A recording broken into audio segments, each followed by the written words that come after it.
I have a t-shirt. It says, aging is the plot twist I didn't see coming. Underneath it says, you got older and stopped being convenient.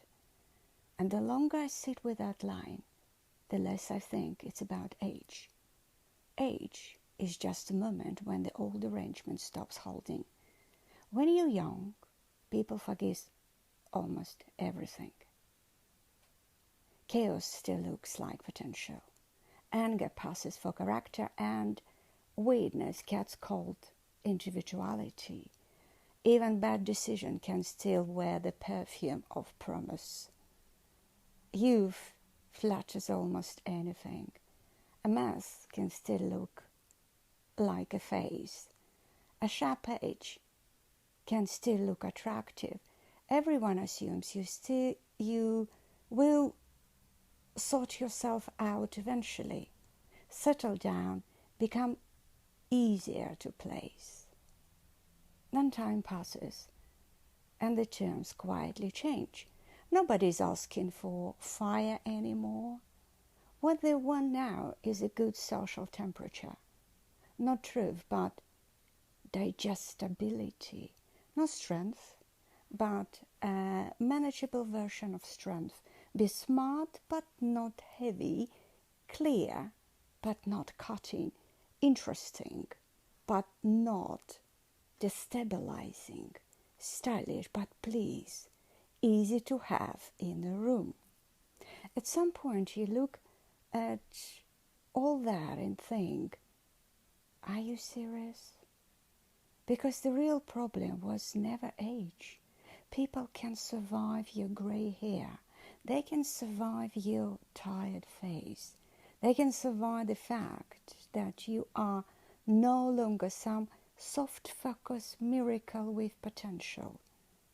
What actually unsettles them is much simpler.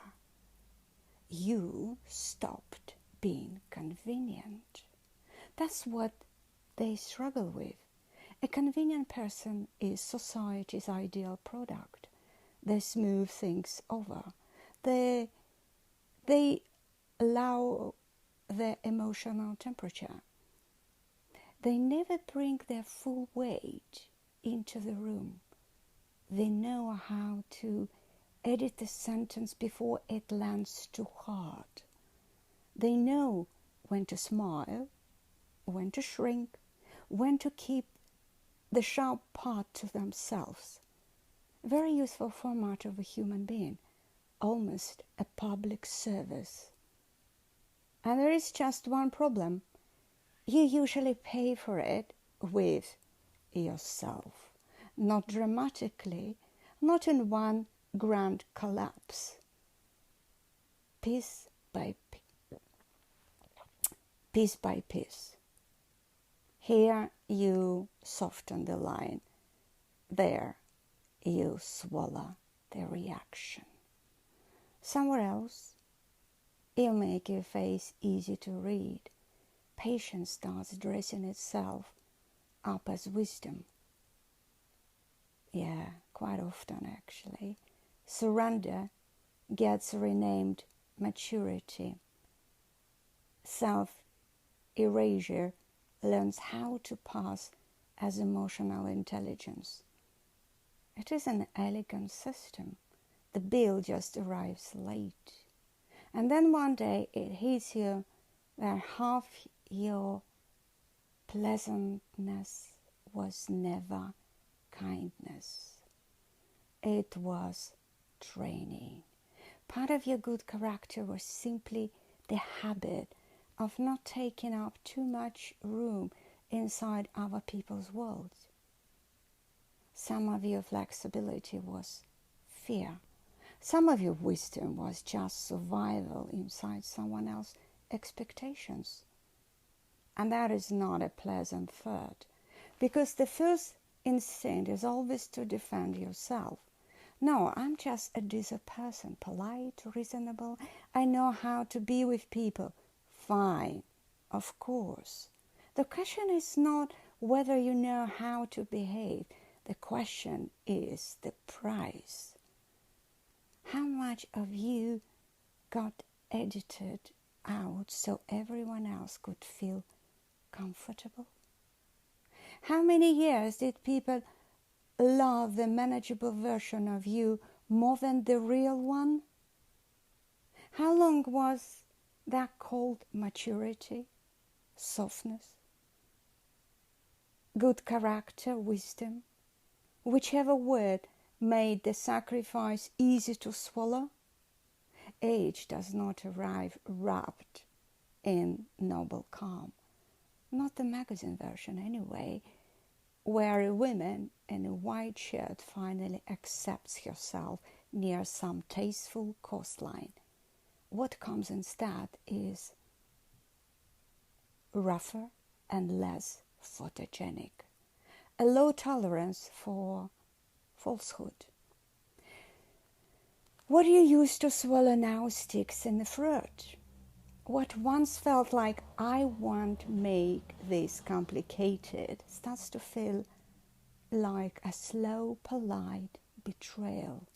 Very civilized, very well behaved, still betrayal.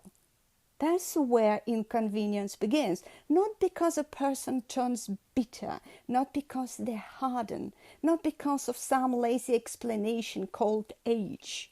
Those are comforting stories for people who do not want to see what is actually happening. What is actually happening is simpler. The old bargains become unbearable. You stop wanting to make yourself smaller so everybody else can relax. You stop wanting to be legible at any cost. Silence no longer feels noble just because it keeps the room calm. The urge to take the heat, the weight, the edge out of your own sentence starts to feel ridiculous, especially when you realize you have been doing it for years just so other people never have to adjust their fragile internal furniture. That is what inconvenience really is. Society is very quick to relabel it as a flaw. You have become difficult, sharper, harder work, less easy, less fun. You notice too much now. You say things too directly. You do not smooth them over like you used to. Yes, the free delivery service has closed. And this is especially visible with women. A young woman can still be forgiven for having a character as long as it looks fresh, attractive, full of possibility. An older woman is expected to come softened.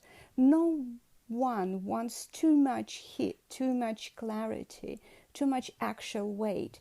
Stylish but not dangerous, intelligent but not exhausting, strong but not disruptive.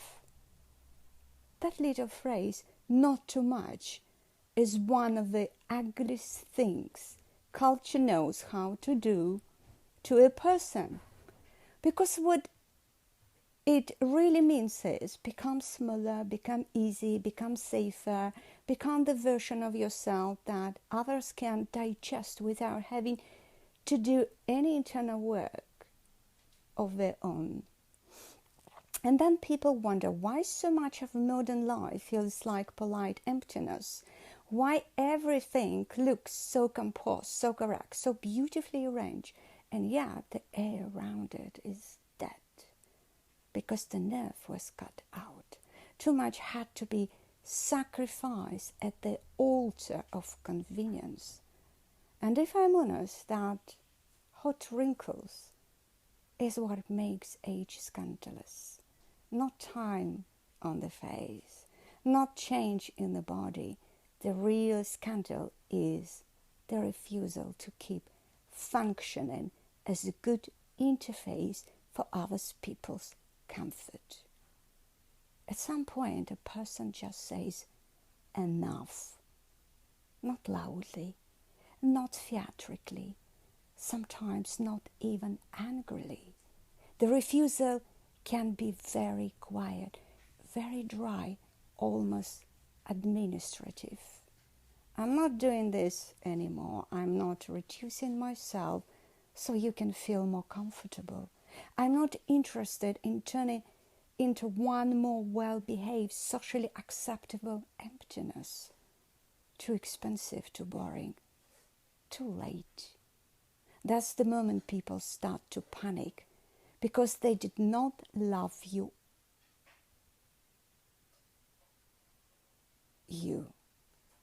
Because they did not love all of you.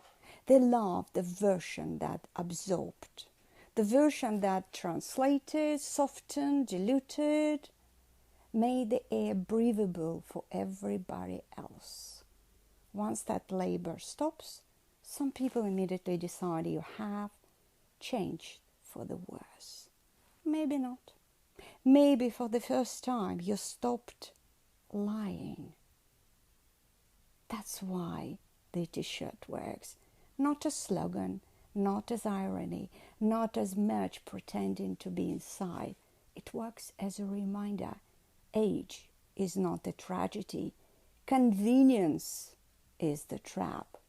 And one day, a normal adult human being simply steps out of that arrangement. You got older. You stopped being convenient. Good. Not everything that comforts other people deserves to keep living inside you.